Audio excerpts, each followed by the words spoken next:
All right. So before we get started here, I'm going to ask you guys a question. I want to make sure that that extra credit assignment that's due on Friday is visible for you. Can someone raise their hand if you're able to see that now? Okay, great. Because I got a question about that. So that is something you should be completing at home. I think the visibility might have been turned off when I introduced it on Monday. Sorry about that. But you should be good to go. You got a couple days left. So any questions before we begin on this new material? Everybody ready to think about physics again? It's easy physics. We don't have to worry about it. Okay. So what we're going to talk about today, picking up from our discussion of the heart at the end of the last term, we're thinking about blood flow. We're thinking about blood. We're thinking about how and why it moves around your body. So to do that, we're going to have to cover a little bit of physics, just some very basic concepts that are going to regulate kind of all the systems in our body. Every time we see blood flowing to an organ, we're going to have to think about this rule that we're about to learn. Every time we think about air going into your lungs, we're also going to have to think about this. So this is something that conceptually you want to kind of get into your brain. So we're thinking about rules that regulate the flow of fluids and also of air. And to do that, we're going to be thinking about pressure gradients. Since we're talking about the cardiovascular system first, pressure gradients in the cardiovascular system for right now. We're going to be thinking about a new concept, resistance. That's going to be really important for regulating blood flow to different organs. Okay. And we're going to be relating our pressure gradients and our resistance to each other and to our rate of flow so that we can understand overall how much blood is going to get to an organ, when, why. Okay. So to understand some of these things conceptually, right, we've talked about things going from areas of high pressure to low pressure before when we talked about the cardiac cycle.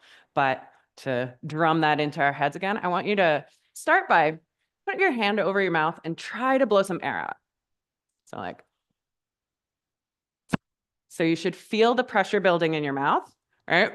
Pressure building, right? If you open your mouth or take away your hand, right, you then feel the air move from that area of high pressure that you've built up in your mouth with your lungs to low pressure in the environment outside. So that's going to work for air. That's also going to work for blood. We're thinking about pressure gradients.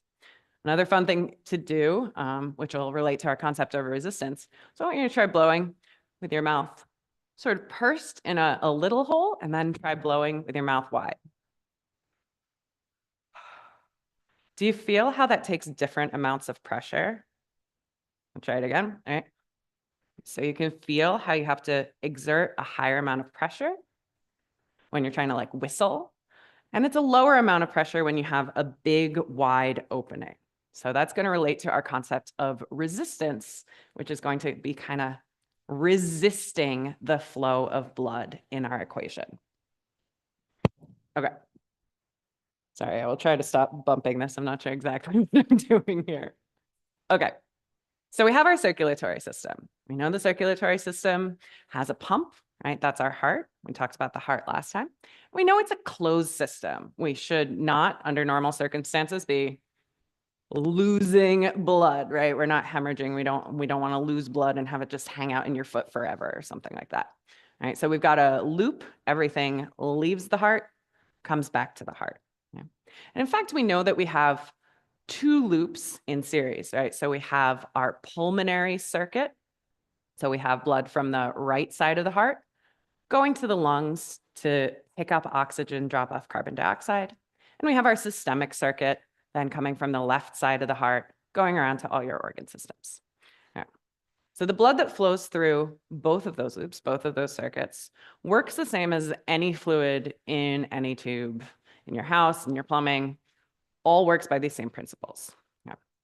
So you're going to want to memorize this equation at the bottom here. Fortunately, it's an easy one. We'll walk through it over and over again, but what we're getting to is that any liquid flowing through any kind of tube, how much flow we get is going to be determined by a pressure difference That's this triangle, that's delta P, that's a pressure difference, divided by how much resistance we have. So we're going to have this factor called resistance that's resisting that flow. Okay.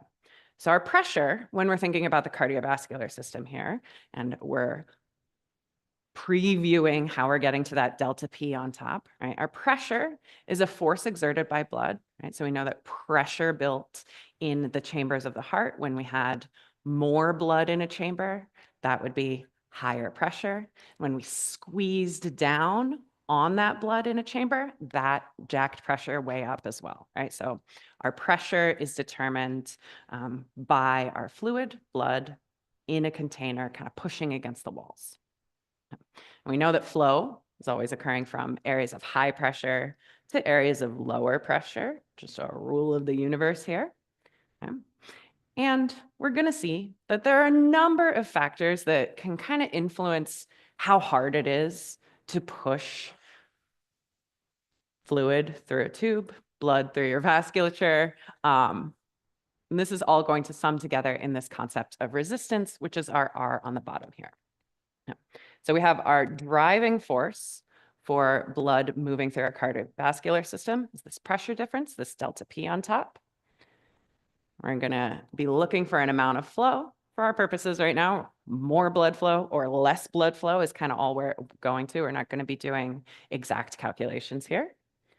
We know that as we move forward thinking about this, we'll also have to add in this concept of resistance to think about what might be preventing our blood flow.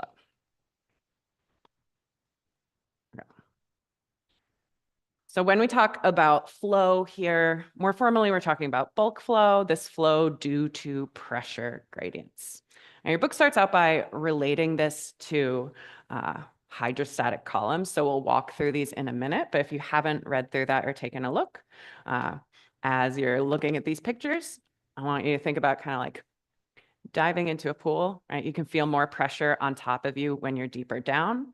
So all that is showing is that more fluid, right, would exert higher pressure, less fluid is lower pressure. And that's going to be necessary for understanding these diagrams that we're going to walk through. Okay.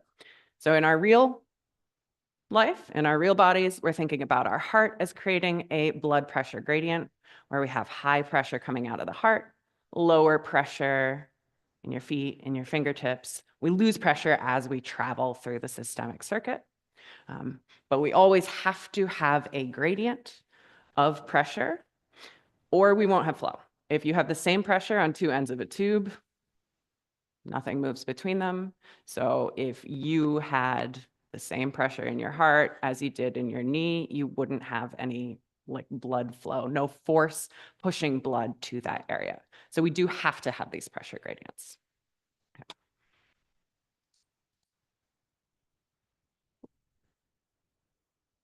All right. So as we start to think about this, I want us to remember what the circulatory system looks like a little bit. Okay. So we talked about the heart. We had a heart last time when we were talking in December. We had 4 chambers. On top, we had our atria, right and left. Okay, so we have a right atrium. We have a left atrium. On the bottom, where we have this apex of the heart in this V structure, we have our ventricles. So we've got a right ventricle. We got a left ventricle. This drawing is very much not to scale, but roughly how this looks. Okay, so from our right ventricle, we went to our pulmonary circuit. So here we have a pulmonary trunk, pulmonary arteries. They're going to the lungs. We're picking up oxygen, dropping off carbon dioxide. So our arteries turn into smaller arterioles, then capillary beds, as we'll see later in this unit. As we return to the heart, we're coming through the other side of those capillary beds, then small little venules, then veins. Okay, and we're returning to the heart to our left atrium. Okay, and then we do the same thing on the other side, except we're going out farther to the rest of the body. We go out the aorta, You'll see a big arch of the aorta in lab this semester. Okay. Also very much not drawn to scale here. We'll have lots of branching here as well as we move forward, going to all our organs, all our organ systems. And then we have our venules and then our veins return us back to the heart, dumping into the right atrium. So those are our two circuits, our pulmonary circuit and our systemic circuit, and how we have the blood flowing. Right. So when we say that we are looking at pressure gradients, we're going to be comparing pressure coming out of the heart. In particular, we're going to be looking at a pressure here in the aorta, right? So we very briefly introduced this concept of mean arterial pressure last time. We're going to be thinking about that a lot more now, right? So in our aorta, we're going to have a pressure coming out of the heart. It's going to be really driving the pressure gradient that forces blood through our systemic circuit. And on the opposite end, we're going to have pressure in the veins coming back to the heart. This should be negligible unless you have specific diseases that are for some reason increasing the pressure in the veins returning to the heart. This will be a concept called our CVP. It's on a later slide, our central venous pressure. This should be pretty low, but that's the pressure difference we're thinking about. So pressure difference leading your blood to go all the way around. Okay, questions so far? Great. All right, so we have pressure gradients on both the systemic and the pulmonary circuits. We're mostly going to be thinking about the systemic circuits because the pulmonary one goes just to your lungs. Each of them would have a pressure difference, a delta P, that's going to drive our flow, right? So our big flow equation, I will just write pretty much on every slide, right? So we're going towards flow being equivalent to a difference in pressure over our total resistance. Okay, so what we're trying to understand here is that delta P part on top, right? So if we're thinking about the systemic circuit, the way we're getting that difference in pressure is we're finding the pressure coming out of the aorta, right? So we know that during that ventricular ejection phase of the cardiac cycle, as we're blowing blood into the aorta, the walls of the aorta are kind of elastic. They're expanding a little bit, holding pressure in the walls of the aorta as they swell with blood. So that's our sort of pressure reservoir in our systemic circuit. So that is going to be denoted, or at least the way we're going to measure it for now in this course, is by looking at our mean arterial pressure, right? So our map. We're going to subtract away. We have to subtract because this is a difference, a delta P. We're going to subtract away the pressure in the vena cava. The vena cava is the main big vein, the big one coming back to your heart. There's a superior and an inferior. We don't have to worry about that for the purposes of lecture. You will see them both in lab. So our measurement for the pressure in the vena cava and the veins coming back to the heart is our central venous pressure, CVP.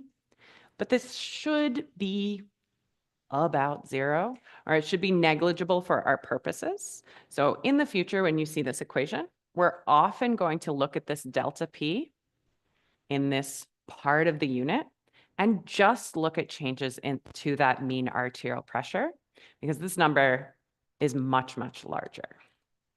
Okay.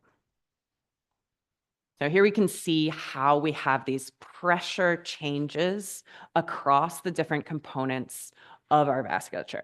Okay. So arteries with an A going away from the heart. Our big first artery coming out of the left side of the heart is the aorta.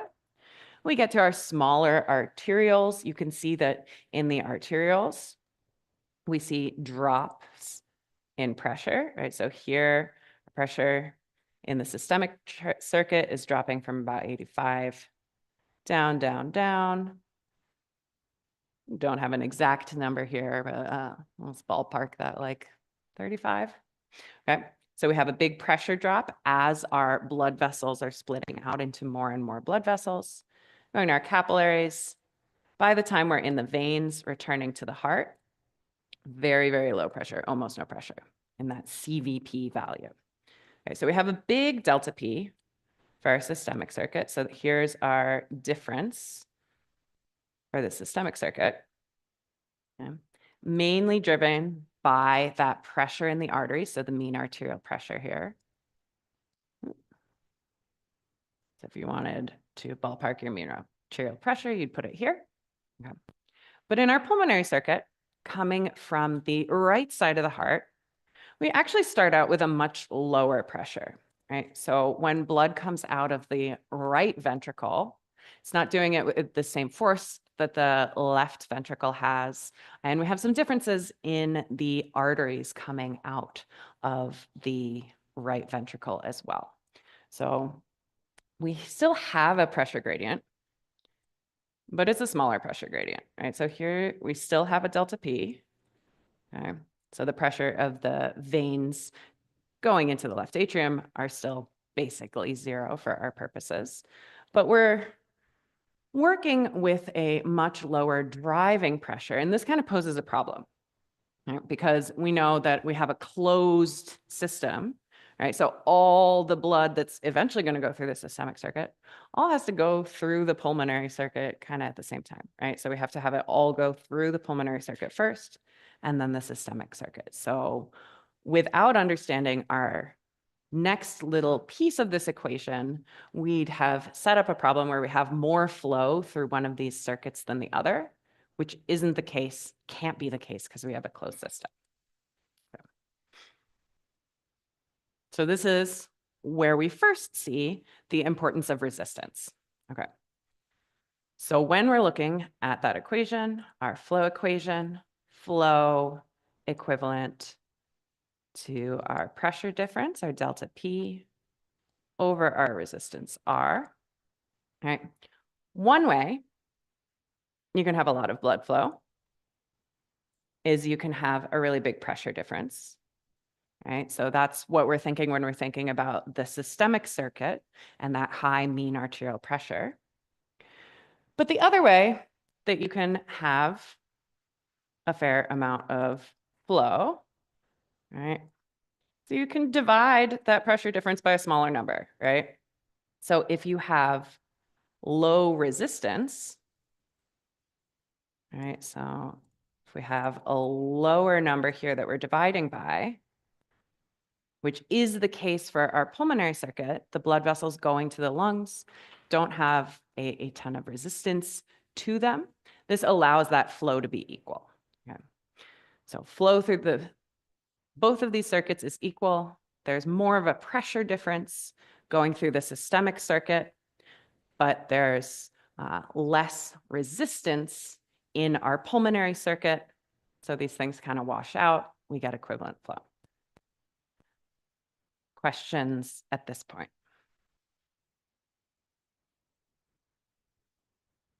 Okay. Right. So when we think about resistance, in terms of physics, there are a number of factors we might want to consider. Okay. So this big equation at the bottom is showing us the equation for calculating resistance, right? So that big R is what we're looking for at the bottom of the flow equation. So flow equivalent to our pressure difference divided by big R resistance. I'm pointing out big R resistance because we're going to care an awful lot about this little r over here. Yep. So the big thing that we're going to be thinking about when we think about regulating resistance and therefore regulating blood flow, we're going to think about the relationship between the radius of a vessel, so like how wide it is, or its diameter. Diameter would just be double the radius, right? That's going to make a huge difference for how much resistance we have, right? So when we see blood vessels that are wider, those are going to have lower resistance. When we see blood vessels that are narrower, that are smaller, they're going to have higher resistance. So it might actually be helpful, at least for me visually, to rewrite that equation just on top of each other. I'm not changing any of the math here, right? But you'll notice we have this inverse relationship between our big R resistance and then our little r radius, right? So if we have our radius go up, right? If we had an increase in radius, our resistance would go down, right? Because this is our divisor here, okay? And conversely, if we were to have our radius go up, oh, sorry, go down. I just did it the other way. I'm going to ignore all the other factors for now. We would have resistance go up. Okay. So that is going to be really the main factor we'll be focusing on as relates to normal human physiology. But we do want to be aware that there are other factors that can affect resistance. One is just the length of a vessel, right? We're not often in our bodies going to be able to change like how long is your radial artery. That's not a thing your body really does. But if you were in plumbing school, learning how to fix your plumbing, this would make a difference. So length of a vessel also has an effect. Okay, so you can see that one's on top. So if your vessel gets longer, we'd have an increase in resistance. Something that sometimes varies in pathological states, in disease states, is the viscosity of fluid. So we can see that viscosity here, right? So basically, if your blood becomes more kind of like jammy, more thick, that would increase resistance. So that might happen if you have changes to the number of red blood cells present in the blood or changes to the proteins in your blood. Hopefully you don't have changes to your red blood cells or your proteins. We'd like to maintain those at normal, consistent levels. So we won't see our bodies changing the viscosity of the fluid under normal conditions for the most part. Okay. But these are our three factors we're interested in. Okay. So if we have our length of the vessel or the viscosity of the fluid increase, we would have an increase in resistance. But usually we're going to be thinking about changing the radius of the vessel. So changing its size, changing how wide it is. And in that case, when it gets narrower, we're going to have an increase in resistance. When it gets wider, we're going to have a drop in resistance. Questions here?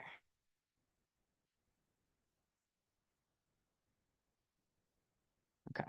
So these are things you're going to want to internalize. So this relationship between flow, pressure, and resistance is really important. And then this relationship between resistance and other factors, but particularly radius, is going to be really important to understanding how blood works in this unit and how air works in our next unit. Okay. So spend some time making sure that these start to intuitively make sense to you. You want to get to the level where your gut just kind of knows if one of these factors changes, what's going to happen to the others. But we'll be practicing, so no worries. All right, so back to the diagrams your book is using to explain some of these things. So here are hydrostatic columns, so columns full of water with tubes connecting them. So when we have a column of water, that's exerting some pressure, bigger column, more pressure, okay? So when we look at these, we can see differences in pressure as well. So we can see here, this column has a higher pressure. This column has a lower pressure. Okay?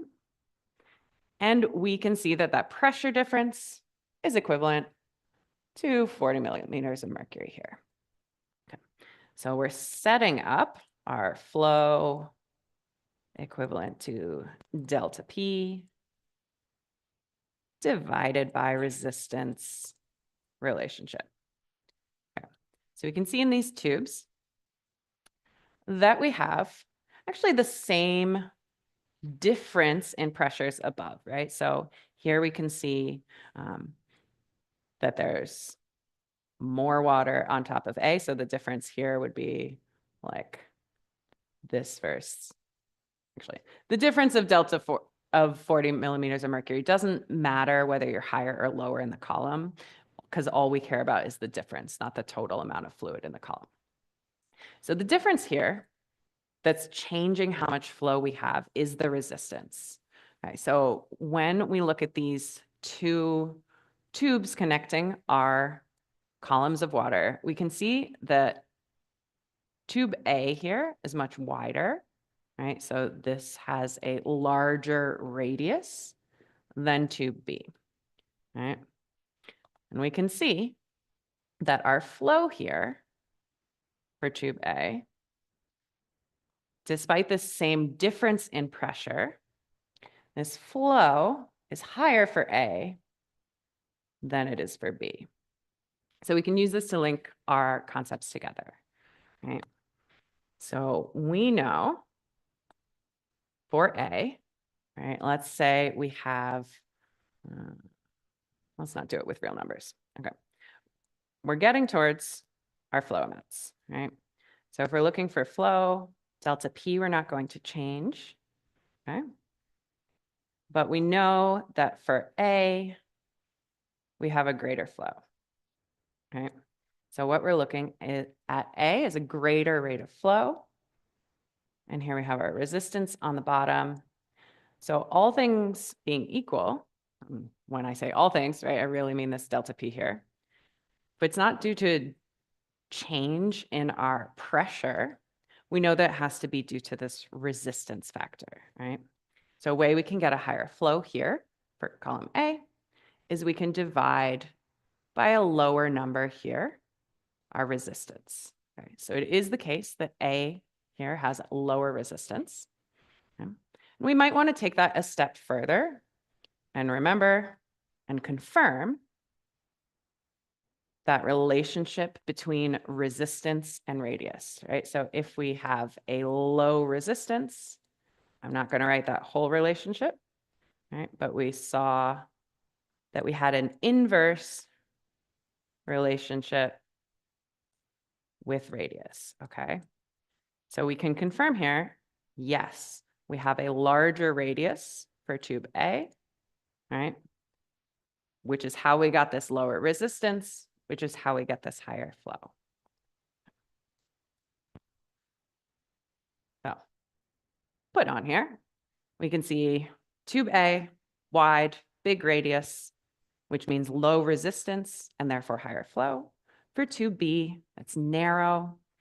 You can think of it almost as like kind of extra friction or drag on that fluid, right? So that narrowness is making it harder to push fluid through this tube, just like when you have a little coffee straw or something you're trying to sip through, right? So this is high resistance with that little small radius leading to our lower flow. So the main way that we are going to be regulating resistance in our system, in our body, in our systemic circuit, is through the arterioles. Okay, so arterioles are one step down from arteries. So arteries are big, you can see them in lab. Arterioles are going to branch off the arteries eventually. I like to think of that arteriole, that L at the end, as meaning kind of like little arteries. Okay. So our arterioles are where we are going to be changing the radius or the diameter of our vasculature for the most part. So we are going to see that we'll have a lot of different factors that are able to either make our arterioles wider or narrower. So when we say the word vasoconstriction, we're usually talking about arterioles, which are blood vessels. So that's the vaso part, vessel. Constriction, we're thinking like boa constrictor. We're narrowing it down, right? So vasoconstriction, when we're clamping down our blood vessels, making them narrower, we're decreasing the radius, therefore increasing resistance. And when we have that increase in resistance, that means we're making it a little harder for blood to flow to those regions. Okay. Opposite for vasodilation, right? So blood vessels, we're dilating them, so making them wider, increasing their radius, increasing their diameter. So we're making them big and wide, which means we have a decrease in resistance, and it's easier for blood to flow through. You can maybe even think about this relating to like traffic patterns, right? So something that's vasodilated is like a big highway, lots of lanes, easy to get through. You can flow, cars can go fast. Our vasoconstricted little arterioles would be like a one-way little alleyway, right? You want to go slow, not too many cars can go through at once, harder to have flow through because of this increase in resistance in this constricted state. So we're going to vary this a lot through regulation of our arterial radius in our systemic circuit. And when we think back to differences between the systemic circuit and the pulmonary circuit, we said that our pulmonary circuit, one of those differences that we looked at just now is it has a smaller difference in pressure than our systemic circuit does when we look from the arteries going to the pulmonary circuit versus the arteries going to the systemic circuit. But it's making up for it because it has less resistance, right? And so with this lower resistance, we are able to use this lower pressure gradient to have the same amount of blood flow.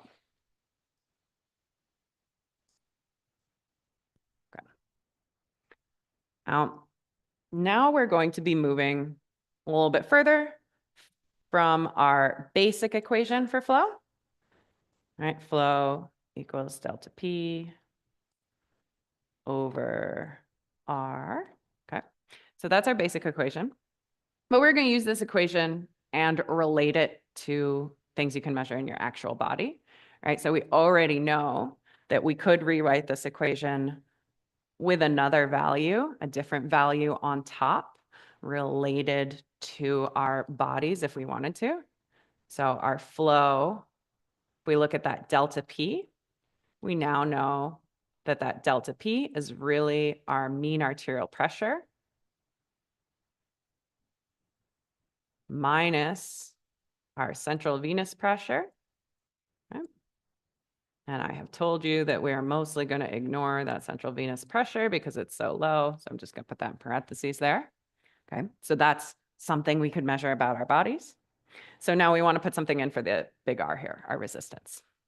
So the thing that we're going to be thinking about relating to our bodies specifically, rather than just some random tube, is a concept called total peripheral resistance.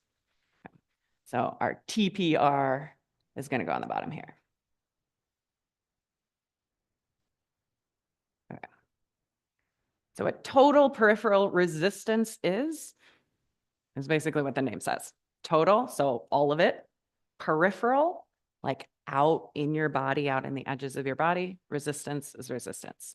So the way you get total peripheral resistance is you add together all the resistance in all the different organ systems that are being supplied by your systemic circuit. So we just added everything up, basically.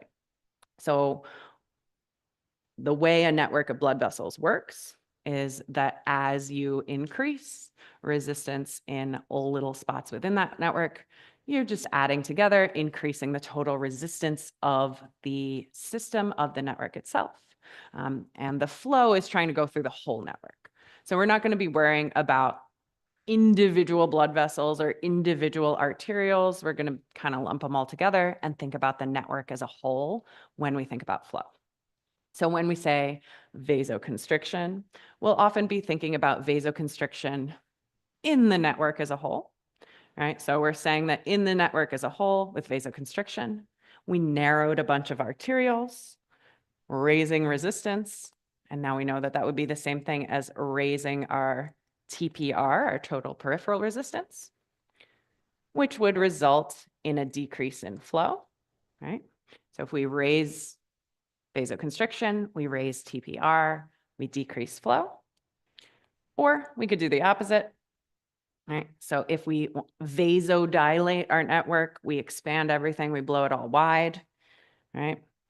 With those big, wide vessels, large radii, we'd have a decrease in resistance. So that would be a decrease in TPR and an increase in flow through the system. Questions at this point? Okay. So looking forward to your exam. You should hopefully already be able to predict that I'm going to ask you about something. I'll say, does this change in total peripheral resistance increase or decrease flow? Things like that. So that's the kind of thing you want to get your mind around as you are looking through this material. Okay. Let's go back to some of our relationships between flow and pressure for a second. I'll use these to gauge that we kind of got the idea here as we're going. So I'm going to pull these up as Slido questions in a second, but I wanted you to have the equations in front of you and a little picture for a second before I ask them. So take a second to think about a tube that's starting out with 100 millimeter mercury pressure at A, 50 millimeter mercury pressure at B. And first I want you to think about what would happen if you increased the pressure of A by 50 millimeters of mercury. Then I want you to think about what would happen if you increase the pressure of both A and B. Then I want you to think about what would happen if you shrunk how wide this tube is. I'll give you a second to look at this, and then I'll click through and collect your answers for each of the questions in a minute.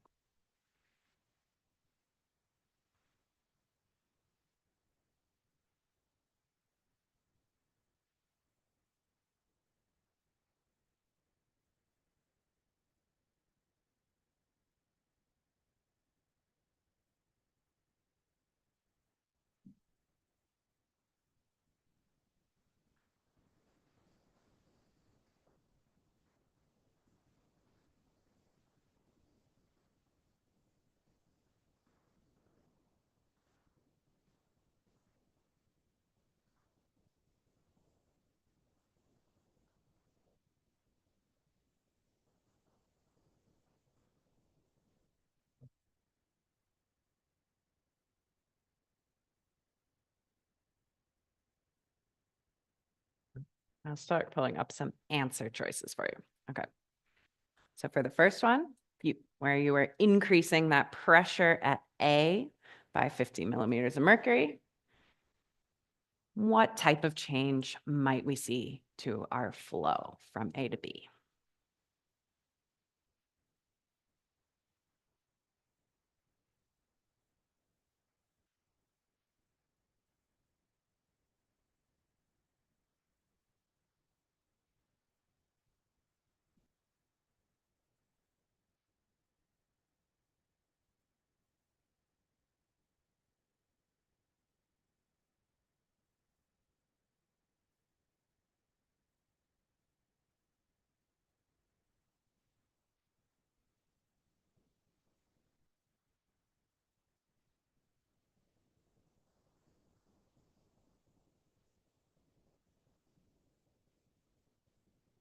All right, take another second.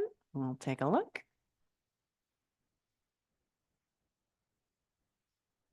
Okay, good. So most of us are on the same page. Let's take a look back at this. Okay, so for explaining, right? So our system we were looking at here in this question, right? As we were looking at flow from A to B, right? So what we're seeing here set up in this image is we can see a pressure difference of 50 millimeters of mercury as our delta P, right? So delta P, I'm not going to make you do real math about this stuff in reality, but let's just put in the numbers for right now for understanding this question, right? So for delta P divided by our resistance equals flow, right? So at the moment, we were starting with a pressure difference of 50. Okay. Now in our question, we're thinking about the pressure at A increasing by 50. So what we've done is we've increased this pressure difference. So now we're at 150 over here. We haven't changed anything about B. So instead of having a delta P of 50, we now have a delta P of 100. Okay. So this is why we see an increase here. Now that we've got a bigger number, right, we're just multiplying over to get that flow, right? So if we didn't change anything about the resistance, we're increasing the flow compared to the setup. Okay. Let's try the next one.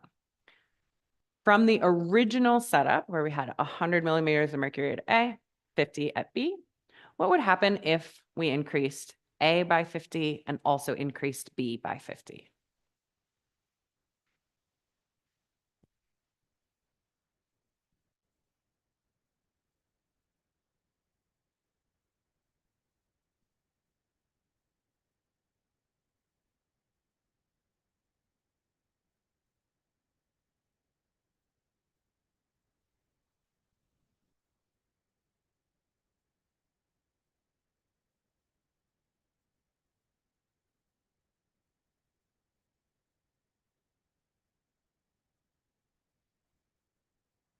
All right, take another second. Oh, okay. Okay. Yeah. So in this situation, if we increase A, but also increase B, we are not going to see a difference to our rate of flow. So let's take a look at that. Right. So this again hinges on this delta P, right? So originally we had our delta P was 100 minus 50, giving us a total of 50 as our delta P, divided by some resistance. Okay. And now in this situation, we're increasing both of these values, right? So we have an increase of A to 150. We have an increase of B to 100. But nothing is changing about that difference, that delta P, right? 150 minus 100 is still 50. So we still have a delta P of 50 over our resistance equivalent to our flow. So we don't see any difference in this system versus the previous one. So the point of this is that what we're looking at is always a pressure difference when we're looking at flow, not a total pressure. We're always thinking about a difference. The difference is what matters. Okay. We are then also going to be thinking about the flow as we move forward and think about this. Does anybody have any guesses what we might eventually substitute in for blood flow?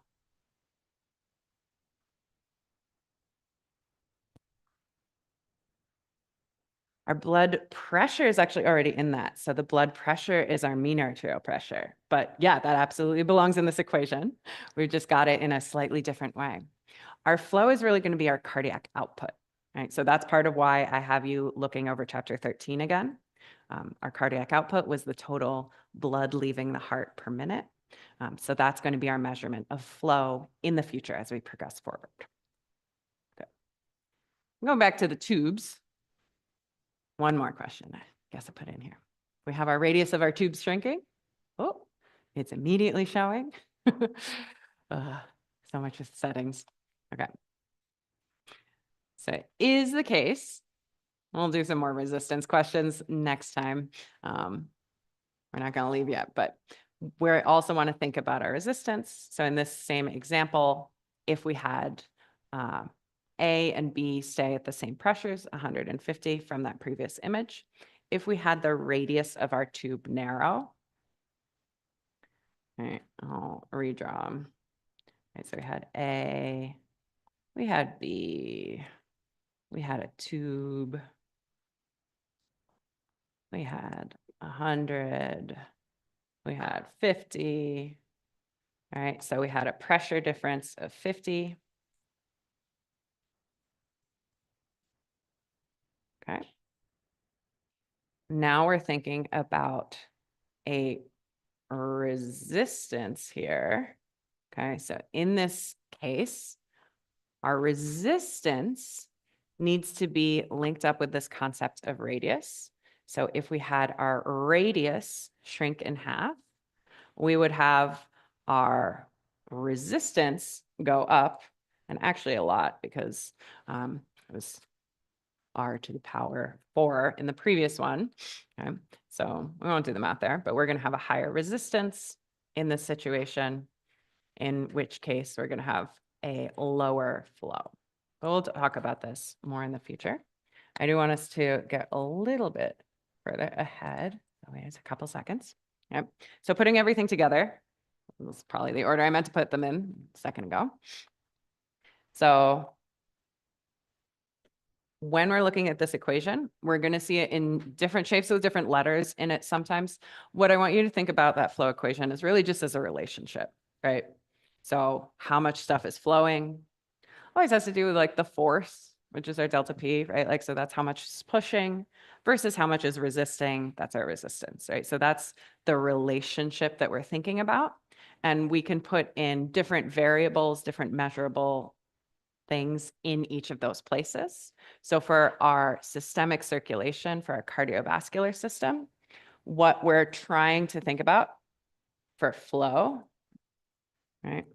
So for flow, we're thinking how much blood is the heart pumping out per minute? That's our total blood flow, is our cardiac output, which we know from last time is actually equivalent to our stroke volume by our heart rate. Right, so these will come back too in the future. Okay. And on the other side, we're looking for pressure difference. So in this unit, our pressure difference for systemic circulation for the cardiovascular system is our mean arterial pressure, which is that weighted average blood pressure, right? Weighted because the heart spans twice as long in diastole as it does in systole. So we're going to put our mean arterial pressure here. And then we're going to have a resistance. So our resistance is just a big R in our main sort of base equation, this relationship. As we're reshaping it for our systemic circulation specifically, that's going to be our total peripheral resistance, where we add up all the resistance in our arterioles. Okay. So that's how we get from this equation to this equation. They are the same thing. So we're just going to try and link up these concepts, what makes sense associating the variables together. Okay. So next time we're going to be thinking about how the blood vessels themselves are structured in ways that relate to these concepts. So take a look at that next section before I see you next. Review chapter 13, and we'll keep going. Have a great week, everybody.